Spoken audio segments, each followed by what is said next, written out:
ඉතිපිසෝ භගවා අරහං සම්මා සම්බුද්ධෝ විජ්ජාචරණ සම්පන්නෝ සුගතෝ ලෝකවිදෝ.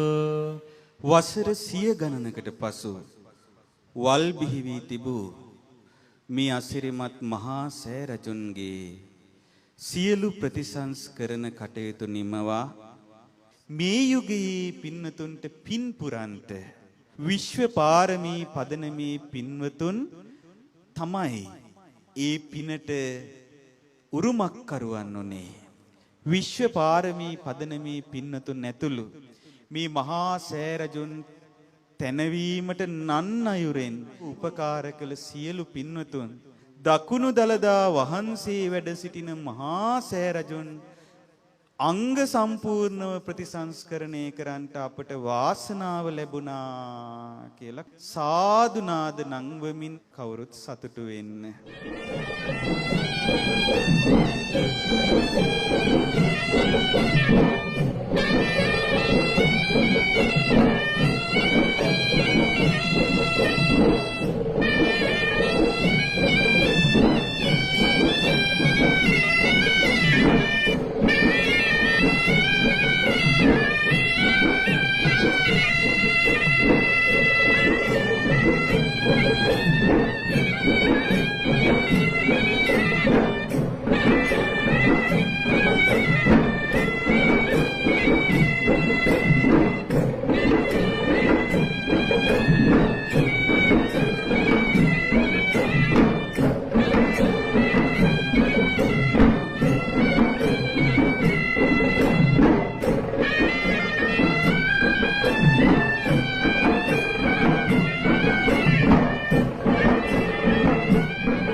ඉතිපිසෝ භගවා අරහං සම්මා සම්බුද්ධෝ විජ්ජාචරණ සම්පන්නෝ සුගතෝ ලෝකවිදු අනුත්තරෝ පුරිස ධම්මසාරති සත්තා දේව මනුස්සානං බුද්ධෝ භගවාති. ඉතිපිසෝ භගවාරහං සම්මා සම්බුද්ධෝ විජ්ජාචරණ සම්පන්නෝ සුගතෝ ලෝකවිදු අනුත්තරෝ පුරිස ධම්මසාරති සත්තා දේව මනුස්සානං බුද්ධෝ භගවාති. ඉතිපිසෝ භගවාරහං සම්මා සම්බුද්ධෝ විජ්ජාචරණ සම්පන්නෝ සම්පන්නෝ සුගතෝ ලෝකවිදු අනුත්තරෝ පුරිස ධම්මසාරති සත්තා දේව මනුස්සානං බුද්ධෝ භගවාති ඉතිපිසෝ භගවා අරහං සම්මා සම්බුද්ධෝ විජ්ජාචරණ සම්පන්නෝ සුගතෝ ලෝකවිදු අනුත්තරෝ පුරිස ධම්මසාරති සත්තා දේව මනුස්සානං බුද්ධෝ භගවාති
ඓතිහාසික විල්ගංවේර චෛත්‍යරාජානන් වහන්සේ ඇතුළු ආරාම සංකීර්ණයේ මහත් ශ්‍රද්ධාවෙන් තනවන විශ්වපාරමී පදනමේ පින්වත්නි සදහවත් පින්වතුනි ඊයේ සිට බොහෝ පින්කම් සිදු වෙලා මේ චෛත්‍යරාජානන් වහන්සේගේ මස්තකයෙහි අලංකාර කොත් වහන්සේ වඩා හිඳවලා ගෞතම බුද්ධ ශාසනයේ පූජා කිරීමට සිදු කළා.